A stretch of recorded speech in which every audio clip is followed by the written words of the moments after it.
모두가 상처를 받고 삽니다. 저도 상처를 많이 받고 삽니다. 사람들은 목사가 로봇인 줄 압니다. 마징가 제트인 줄 알아요. 그래서 그냥 쿡쿡 찔러도 그냥 피도 안 나니까 그냥 괜찮은 줄 압니다. 그렇지 않습니다. 마징가 제트 아닙니다. 사람입니다. 그래서 많은 상처를 받습니다. 그리고 상처가 심해지고 이게 막 부담이 될 때는 그냥 다 내려놓고 싶을 때가 있습니다. 그리고 아무도 없는 곳에 가서 혼자 조용히 좀 지내고 싶은 그런 순간들도 수없이 많습니다. 그런 느낌을 가지고 그런 감정으로 살아갑니다. 저 마징가 제트 아닙니다. 그렇게 강하게 보시면 안 됩니다. 늘 마징가 제트인 줄 알고 맨날 그냥 푹푹 그렇게 하시면 안 됩니다. 저도 상처를 받고 연약한 한 인생에 불과하다는 것을 생각하고 기도해 주셔야 합니다. 많은 상처는 사실 비판하는 데서부터 생기고요, 비난하는 데서부터 생겨요. 남을 비난하면 상대가 상처를 받지만 그 비난은 내가 상처를 받기도 합니다. 탈무드는 이런 말을 합니다. 탈무드는 비판은, 살인은 한 사람을 죽이는 거지만 비판은 세 사람을 죽인다 그랬어요. 탈무드가 왜 세 사람이라고 얘기하냐면 비판하는 그 자신을 죽이는 것이고, 또 비판을 듣는 사람을 죽이는 것이고, 비판하는 대상자를 죽이는 것이다. 결국 어떤 한 사람을 다른 사람들이 만나서 비판을 할 때 그 세 사람이 다 스스로 죽는 길을 택하는 것이 비판이라고 탈무드가 그렇게 이야기합니다. 성경이 비판하지 말라고 말하는 것이 괜히 그런 것이 아니라 그것이 곧 상처가 되기 때문에, 치명적인 상처일 수도 있기 때문에 그런 것이란 말이죠. 비판하는 자신도 죽고, 비판하는 것을 듣는 사람도 죽고, 그리고 비판하는 그 대상도 죽이는 것이 비판이라 이렇게 말합니다. 탈무드가 까닭 없이 이런 이야기를 기록했을 것 같지는 않습니다. 미국의 영화 감독이었던 존 휴스턴이라는 사람이 자기 딸에게 늘 그렇게 이야기합니다. 너는 다른 사람을 비판하지 마라. 네가 그 사람을 비판할 때 그 사람에 대한 전부를 알기 전에, 그 사람에 대해서 다 이해하기 전에, 그를 알기도 전에 그를 성급하게 판단하는 것은 아니라고 이야기합니다. 어느 날 식탁에 앉았는데 이 딸이 갑자기 막 불평을 쏟아내면서, 아빠, 난 방고흐가 싫어. 그 작품은 정말 아주 너덜머리가 나. 방고흐가 정말 싫어 하고 말하는 소리를 듣고 이 영화 감독이 딸에게 이렇게 말합니다. 그래, 네가 방고흐에 대해서 얼마나 연구해 봤니? 네가 아는 고흐에 대해서 한번 들어보자. 네가 가지고 있는 고흐에 대한 작품이 몇 점이나 되며 네가 간파하고 장단점을 알고 있는 고흐의 작품은 과연 몇 점이나 되니? 하고 그 딸 앞에서 조근조근 이야기를 하니까 이 딸이 아버지 앞에 얼굴을 붉히며 고개를 숙였다 하는 이야기가 있습니다. 우리가 다른 사람에 대해서 판단하고 비판할 때 대부분은 그렇습니다. 알고 하는 게 아닙니다. 그냥 내 느낌과 감정을 따라서 비판하는 경우가 훨씬 더 많기 때문에 우리는 비판하는 일을 참 조심해야 되고 신중을 기해야 된다는 거죠. 그리고 이건 습관이 됩니다.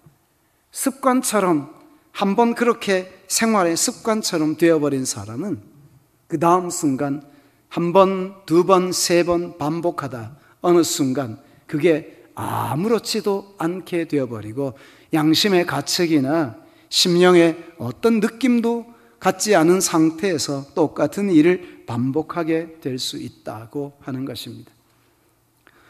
저는 오늘 이 성경에서 상처받은 한 사람을 소개하려고 합니다. 그는 성경에 기록된 모세입니다. 그는 자신이 받은 상처에서 40년 동안 벗어나지 못했던 사람이었습니다. 40년 동안 그 상처에서 벗어나지 못하고 여전히 그 상처를 끌어안고 전전긍긍하며 살아온 한 사람입니다. 그의 나이 80이 되었는데도 40년 전에 겪었던 그 상처가 아직도 가시지 않아서 하나님이 말씀하시는데 하나님의 말씀을 듣고 순종하지 못합니다. 상처가 그의 마음을 움켜쥐고 있어서 순종하는 쪽으로 마음이 내려가지 못합니다. 상처가 그의 심령을 붙잡고 있어서 하나님이 명하시는 바를 따라 행동하지 못합니다. 행동하지 못하도록 그를 붙잡고 있기 때문에 그런 것입니다. 어떤 여학생이 SNS에 글을 올렸습니다. 저의 남동생 때문에 걱정입니다 하고 글을 올렸습니다. 그 남동생이 어린 시절에 아버지에게 좀 학대를 당했는지 좀 심하게 좀 이렇게 눌리면서 자랐던 동생이었나 봅니다. 어린 시절에는 몰랐는데 사춘기에 접어들면서 조금씩 삐뚤어지기 시작하더니 성인이 되어서도 대학생이 되어서도 똑같은 모습을 집안에서 유지하고 있습니다.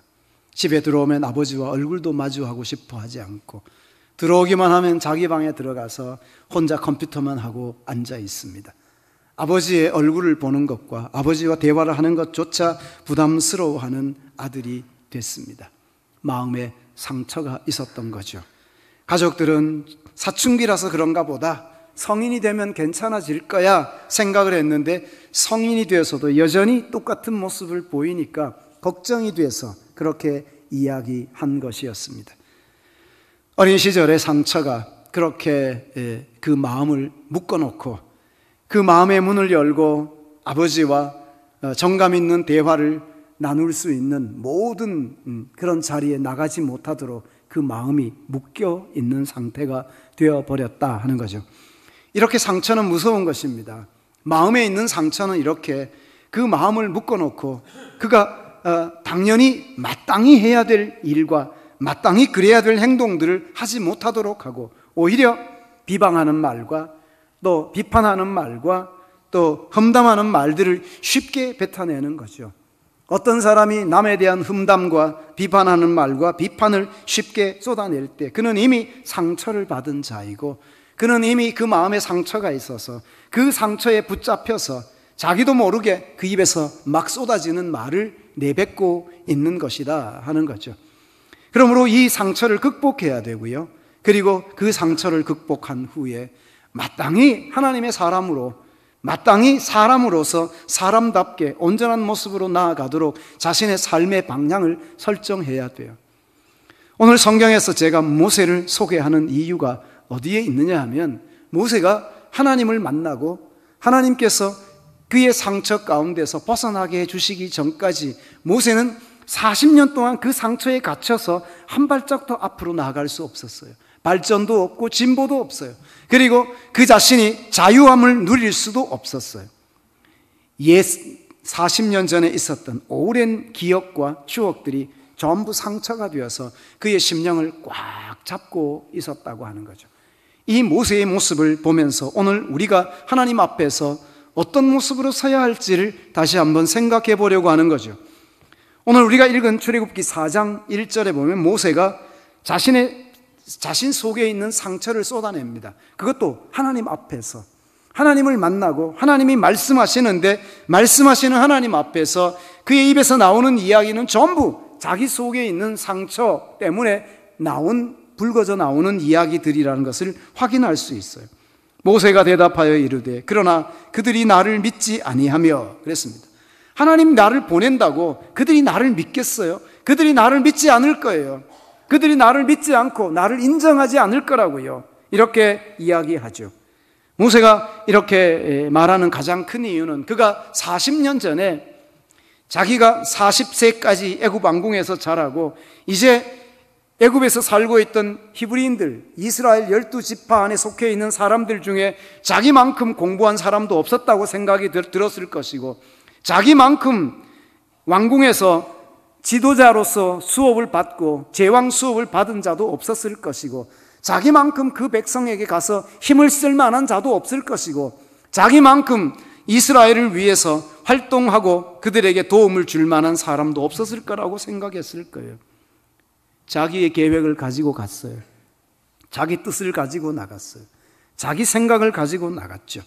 자존감은 이미 하늘을 찌를 듯이 높은 상태지요. 40년 동안 그렇게 살았어요. 그렇게 교육을 받고 애굽에서 제왕 수업을 받았다는 것이죠. 그는 어디에 가서 리더로 세워져도 조금도 부족하거나 손색 없을 만큼의 자격 요건을 충분히 갖춘 자였습니다. 그러니까 그가 스스로 자기의 생각과 뜻을 가지고 이제 자기 동족 히브리인들을 위해서 뭔가 한번 해볼 수 있을까라고 생각하고 자기 뜻과 계획을 가지고 나갔던 거죠. 그런데 다투는 히브리인들을 봤습니다. 처음엔 애굽 사람이 히브리 사람을 너무 혹독하게 대하는 것을 보고 그를 쳐서 죽이고 아무도 없다고 여겨졌을 때 그를 묻었습니다. 이튿날 나가서 봤더니 같은 동족끼리 서로 싸우니까 잘못한 사람을 불러놓고 왜 너는 같은 히브리인이면서 왜 같은 동족을 그렇게 못 살게 구느냐고 꾸짖으니까 이 사람이 하는 말이 이렇습니다. 2장 14절에 보면 이렇게 기록했습니다. 누가 너를 우리를 다스리는 자와 재판관으로 삼았느냐, 이렇게 말합니다. 누가 너를 우리를 다스리는 자와 재판관으로 삼았느냐? 이 말은 네가 뭔데 우리를 다스리고 우리에게 이래라 저래라 명령하는 자가 되어서 우리 앞에서 큰 소리를 하느냐 하는 거죠.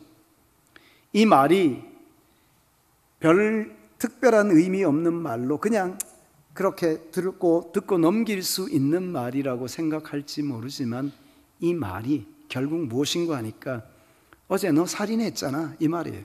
어제는 사람 죽였잖아, 오늘은 우리를 죽일 참이야, 이렇게 말하는 거죠.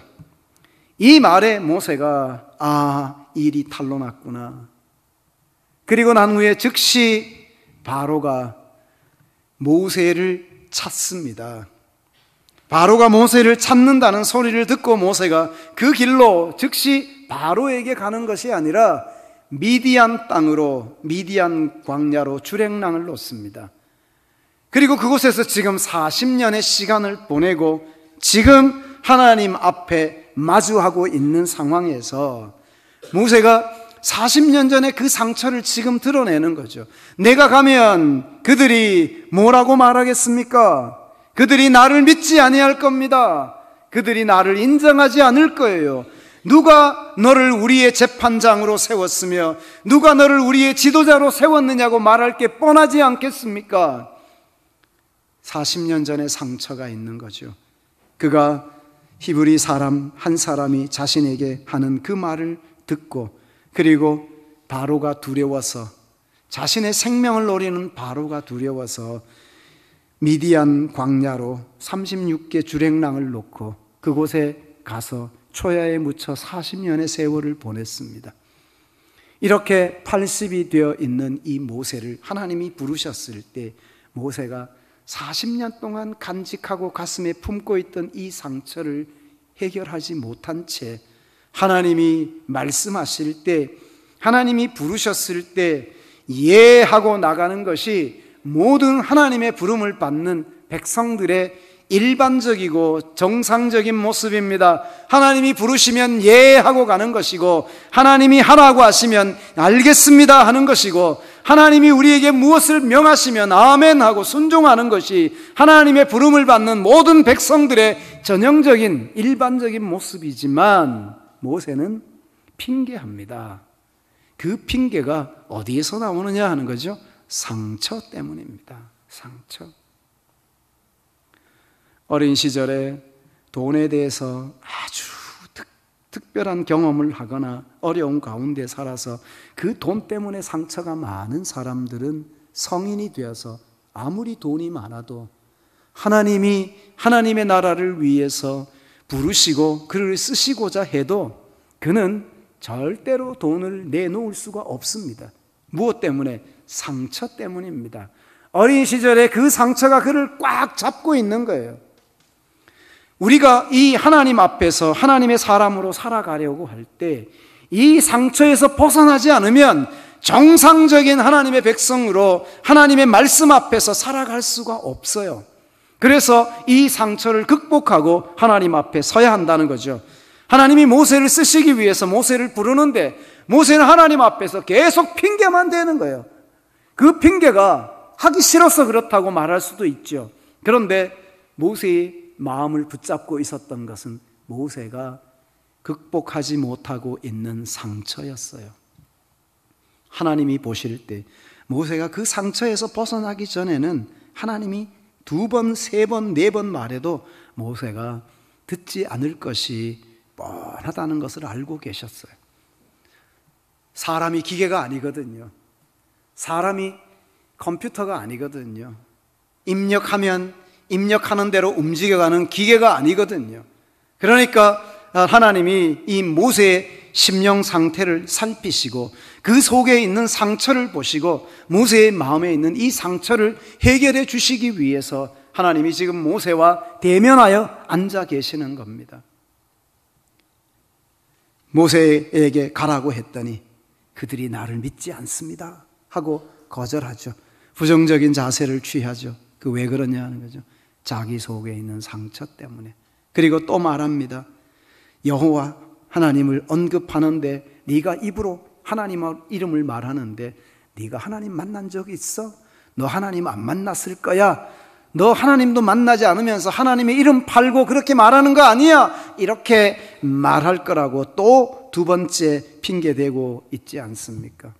그때 하나님께서 그 모세에게 특별한 조치가 필요하다는 것을 아셨어요. 모세에게 여호와께서 네게 나타나지 아니하셨다 하리이다. 이것도 모세의 상처예요. 왜냐하면 지난 40년 동안 미디안에서 사는 40년 동안 하나님이 모세에게 하나님의 임재를 보여주신 적이 없거든요. 모세는 지난 40년 동안 마치 하나님 앞에 버려진 자처럼 살아가고 있었던 거죠. 쓸쓸하고 고독하고 외로운 삶을 살았던 거죠. 외롭게 살아가는 것 자체가 사람에게는 큰 상처가 돼요. 고독하고 외롭게 쓸쓸하게 살아가는 것 자체도 사람에게는 큰 상처일 수밖에 없다는 거예요. 모세는 마치 버려진 자처럼 미디안 광야에서 자기 동족들을 떠나서 자기를 알아보는 사람이 없는 그 먼 곳에서 미디안 광야에서 이드로의 양떼를 치며 목동으로 40년의 시간을 보내고 있었다는 것이죠. 그에게는 이것도 상처였어요. 나에게 내가 이곳에 와서 내가 내 동족 히브리인들을 위해 뭔가 하나님의 사람으로서 뭔가 한번 해보려고 했는데 내가 살인자로 전락하고 도망자가 되어서 지금 이곳에 와서 초야에 묻혀 살아가고 있는 신세인데 하나님의 임재를 40년 동안 경험하지 못하고 살아온 그 마음에 있는 상처를 한번 생각해 보자는 거죠. 그도 충분히 낙심할 만한 자리에 있었다고 하는 것을 볼 수가 있죠. 모세가 하나님이 명하시는 말씀을 듣고 하나님이 가라고 하는데 바로에게 가라고 하는데 모세가 계속해서 핑계댑니다. 누구를 핑계대는고 하니까 하나님은 이스라엘 백성들에게 가고 바로에게 가라고 말하는 거죠. 모세가 가야 할 곳은 자기 백성 이스라엘에게 가야 하고 동시에 바로에게도 가야 합니다. 그런데 이 2가지 일을 모세가 다 못한다고 하는 거죠. 하나님이 보실 때 그의 마음에 너무 큰 상처가 있는 것을 보고 계시는 거예요. 그 상처가 해결되기 전에는 모세가 민족의 지도자로 하나님의 종으로 그 백성을 바로의 손에서 해방시키고 그들을 광야로 이끌어낼 지도자로서의 자질과 역량이 있지만 이미 40년 전에 충분히 그만한 교육과 훈련을 받았고 그만한 자질을 갖추었고 출중한 리더십을 가지고 있었음에도 불구하고 그는 감히 나서지 못합니다. 하나님이 알고 계셨어요. 이대로는 안 된다는 걸 아셨어요. 그 마음의 상처가 해결되기 전에는 그가 하나님의 종으로 그 엄청난 사명을 감당할 수 없다는 것을 알고 계셨기 때문에 하나님께서 모세에게 말씀하시는 거죠. 계속해서 변명하고 핑계하는 그 모세에게 하나님이 말씀하십니다. 네 손에 들고 있는 것이 무엇이냐? 지팡이입니다. 그랬습니다. 지팡이. 이 지팡이는 모세의 분신 같은 거죠. 40년 동안 미디안 땅에서 이드로의 양떼를 치면서 목자가 들고 있는 이 지팡이, 목동이 사용하던 지팡이는 반드시 필요한 것이고, 이 지팡이는 양을 치는 목자에게 필수품이었습니다. 모세에게도 이 지팡이가 있었던 거죠.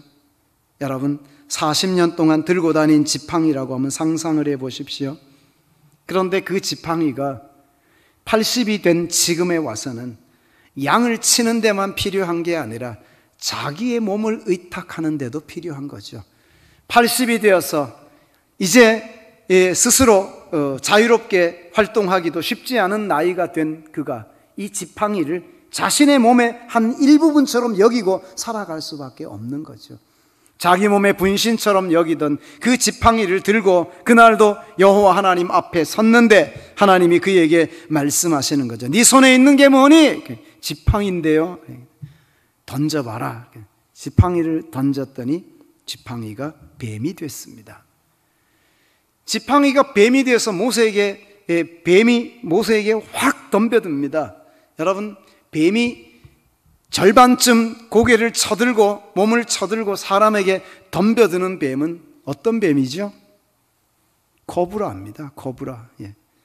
성경은 이것을 코브라라고 표현하지 않고 그냥 뱀이라고 말했어요. 근데 저는 코브라라고 이야기를 하는 거죠. 왜냐하면 본문의 배경과 그리고 애굽의 모든 배경과 모세의 살아온 삶의 여정들을 훑어보면 이 뱀은 코브라일 수밖에 없는 거예요. 모세가 자신을 향해 덤벼드는 그 뱀 앞에서 모세가 피했다고 말하는데, 원문의 의미를 더 정확하게 번역하면 피했다가 아니라 모세가 달아났다는 거예요. 자기를 향해 덤벼드는 그 뱀 앞에서 모세가 달아났다, 이렇게 표현하는 것이 더 정확하다는 거죠. NIV 성경에도 보면 모세가 달아났다고 이렇게 표현하고 있어요. 왜 달아났느냐 하는 것이죠. 하나님이 상황을 그렇게 만들고 있는 거예요. 마치 영화를 보듯이 40년 전의 한 장면과 40년이 지난 후에 지금 한 장면을 같이 중첩시켜 놓고 있어요. 이 두 장면이 오버랩이 되고 있어요. 2장 15절에 가면 모세가 한 번 도망쳤던 장면을 기억해 주고 있죠. 바로가 이 일을 듣고 모세를 죽이고자 하여 찾는지라. 모세가 바로의 낯을 피하여 미디안 땅에 머물며 하루는 우물 곁에 앉았더라. 바로가 이 일을 듣고 모세를 죽이고자 하여 찾았다.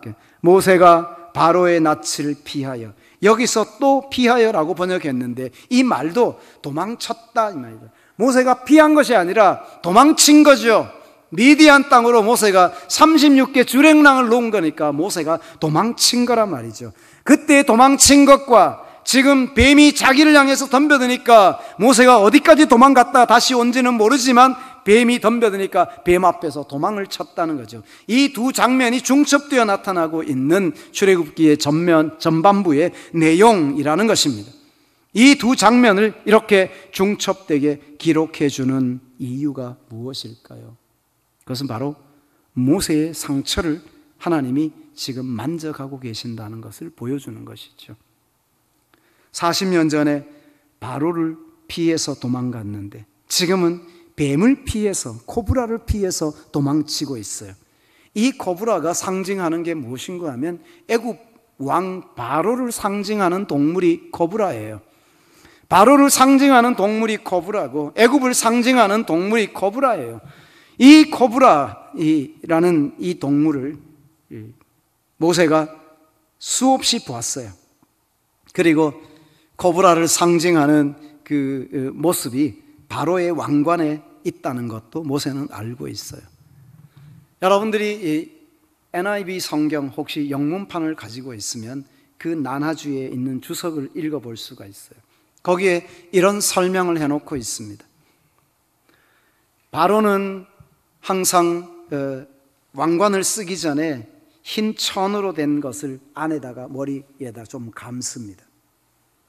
그리고 그것을 고정시킨 후에 그 위에다가 왕관을 올려놓고 씁니다. 그리고 바로가 쓰고 있는 그 왕관의 옆면에는 코브라 형상을 한 금속 조각의 엠블렘이 항상 붙어 있었다, 이렇게 설명을 해놨습니다.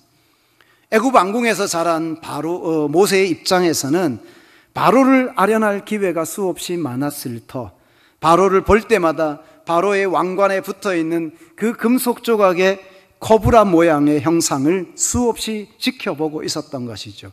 왜냐하면 그 코브라가 바로 바로를 상징하는 동물이기 때문에 그렇습니다.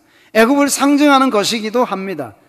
모세는 그 바로가 두려워서 도망을 치고 미디안으로 왔는데, 지금 미디안 땅에서 하나님께 호렙에서 그를 만나 주시면서 하나님께서 지팡이를 코브라가 되게 하셨다가 다시 꼬리를 잡으라 그래서 꼬리를 손을 내밀어 잡았더니 다시 지팡이가 되어서 그 손 안에 들어오게 했다 하는 것입니다. 애굽의 바로는 똑같은 바로라는 이름으로 있지만 이 바로는 계속 바뀌었어요. 모세가 태어났을 당시에 바로는 투트모세 1세였어요. 모세가 애굽으로 도망칠 당시에, 모세가 왕궁에서 자라고 있을 때, 그때 바로는 투트모세 2세였어요. 이 투트모세 2세는 투트모세 1세의 딸이었던 공주, 모세를 나일강에서 데리고 온 이 공주의 남편이에요. 공주가 자기의 남편을, 자기 아버지의 뒤를 이을 바로의 자리에 서도록 만들죠. 결국 이 공주는 힘이 있었어요. 자기의 남편을 이 투트모세 2세가 되게 했어요. 그 시대에 왕궁에서 모세가 자라가고 있었던 것이고요. 그리고 모세라는 이름이 지어진 것도 의미가 있어요. 그 당시 왕위 전승에 모세라는 이름이 이미 회자되고 있던 시대예요. 이 공주가 모세의 물에서 건진 후에 모세라고 이름을 짓고 왕궁에서 살아가게 하고 있죠. 그런데 공교롭게도 이 공주와 투트모세 2세 사이에 자식이 없어요. 그러니까 이 투트모세 2세인 공주의 남편이 궁녀의 몸에서 아들을 낳았어요. 그리고 아들을 낳아서 왕궁으로 데리고 들어오고 왕궁에서 자라가면서 자신의 뒤를 이을 아들로 세워서 키워가고 있어요. 자, 왕궁 안에서 공주는 자기 아들로 모세를 키우고 있죠. 그 남편은 궁녀의 몸에서 태어난 아들을 데리고 와서 왕궁에서 키우고 있죠. 왕궁 안의 분위기가 어떠할 것 같습니까? 조선왕조 500년 생각나십니까? 드라마를 보시면 정말 기가 막힌 일들이 수없이 일어나고 있지 않습니까? 그럴 법한 일들이 일어나고 있는 거죠. 그러던 중에 투트모세 2세가 일찍 왕위에서 물러납니다. 그리고 어린 궁녀의 몸에서 태어난 어린 아들이 왕위에 오릅니다. 투트모세 3세가 됩니다. 그런데 처음엔 괜찮아요. 모세가 왕궁에서. 왜냐하면 처음엔 자기를 기른 공주가 처음 10수년 동안 섭정을 해요. 공주가 섭정을 하기 때문에 모세의 지위가 안전하게 보장이 될 수 있어요. 그러나 어느 순간 이 공주도 나이가 있고 하니까 이제 그 모든 왕권이 투트모세 3세, 궁녀의 몸에서 태어난 그 투트모세 3세에게 넘어갔을 때 이 투트모세 3세는 왕권을 발휘하기 시작해요.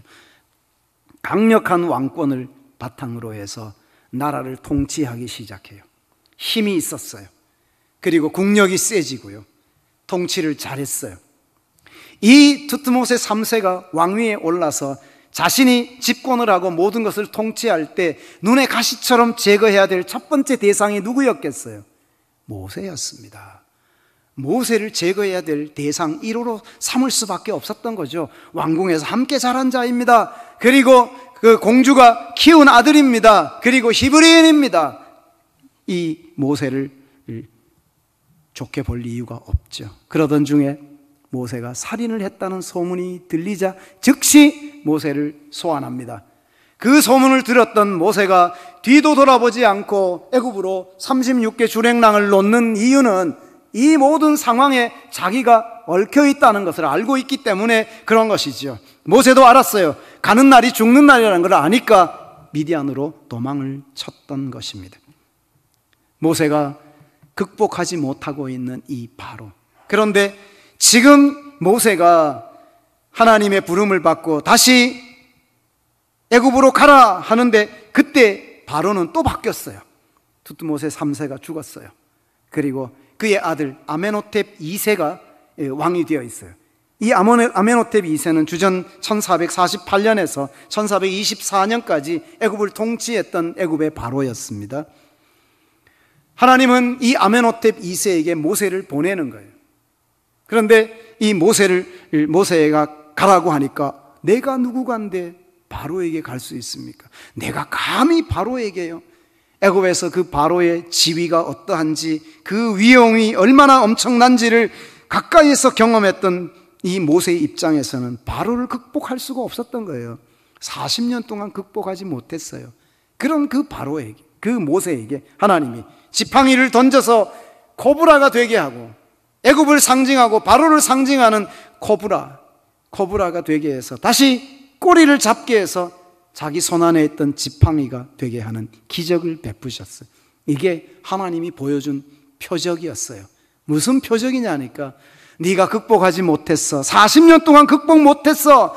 그 안에 전전긍긍하며 허덕이고 있는데 네가 40년 동안 극복하지 못한 그 바로를 이제부터 내가 네 손 안에 넣었다. 이제 네 손에 붙였으니까 네 손에 들려진 지팡이 그거 가지고 이제는 바로를 징치하고 내 백성 이스라엘을 바로의 손에서 해방시켜 내야 할 종차대한 사명이 너에게 동시에 주어졌다고 말씀하시는 거죠. 결국 모세가 하나님께서 보여주신 이 이적과 기사를 통해서 애굽 땅에서 자기 백성 이스라엘을 해방해내는 이 큰 사명을 감당할 수 있게 된다는 것을 보여주는 것이죠. 사랑하는 여러분, 상처에서 벗어나는 건 참 중요하죠. 그런데 스스로 벗어나지 못하니까 하나님이 찾아오셔서 그 문제를 풀어주시고 해결해 주시더라. 하나님이 오셔서 그 상처를 해결해 주신다는 거죠. 많은 사람들이 사람과의 관계 속에서 크고 작은 말 속에서 상처를 받고 스스로 그 속에 허덕이며 벗어나지 못하는 경우가 너무너무 많은 거예요. 특별히 교회 안에 성도들에게 어찌 그런 일이 그렇게 많은지 모르겠어요. 하나님 앞에 기도하면 되죠. 내가 가슴에 간직한 채 이걸 자꾸 키우고 있어. 자꾸. 성경이 이렇게 말합니다. 한번 따라해 봅시다. 분을 품지 말고 해가 질 때까지 그 분을 유지하지 마라. 성경이 말하는 게 그거예요. 분을 품더라도 해가 질 때까지 그거 계속 가지고 있지 말라는 거예요. 해 지기 전에 마음에 품은 분노 다 내려놓으라는 거예요. 왜냐하면 밤이 되면 이 분노는 걷잡을 수 없이 커지는 거예요. 가슴에 분을 품고 분을 사귀지 못하니까 잠을 자요, 안 자요? 잠을 안 자요. 잠 안 자면서 뭐해요? 계속 거꾸로 돌리는 거야.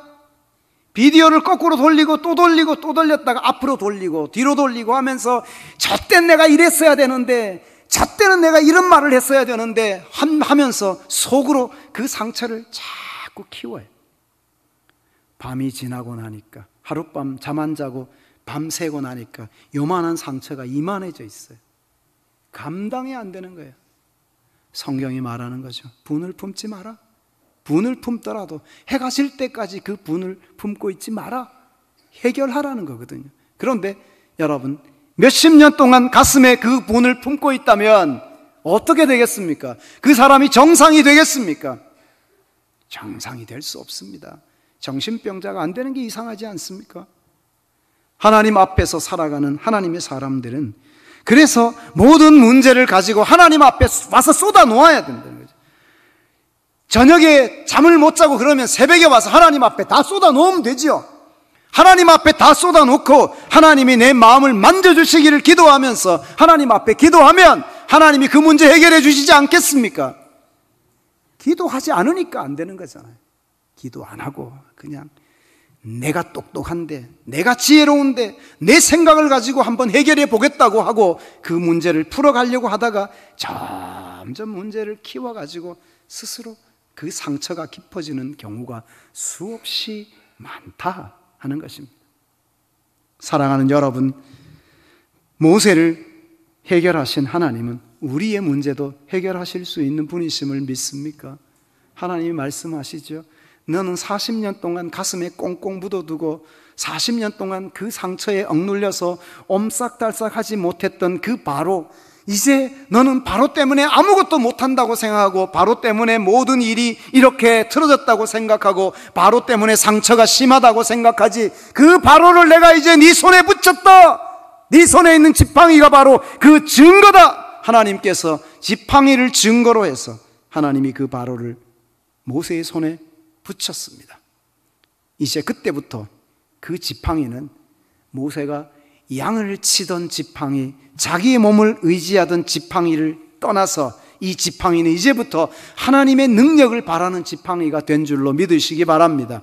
그 지팡이 때문에 광야의 이스라엘 백성들은 반석에서 지팡이를 치니까 물이 솟아나옵니다. 먹고 살았습니다. 그 지팡이 때문에 애굽 나일강을 치니까 하수가 됐습니다. 그 지팡이로 하나님은 이적과 기사를 행했습니다. 그 지팡이로 홍해를 가리키니까 홍해물이 갈라졌습니다. 하나님의 능력이 그와 함께한 것을 믿으시기 바랍니다.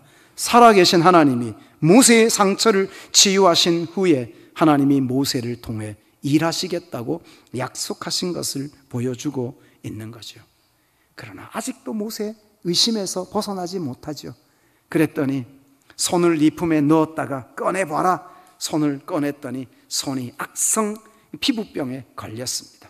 하나님이 다시 손을 가슴에 넣었다가 꺼내봐라. 꺼냈더니 다시 깨끗해졌습니다.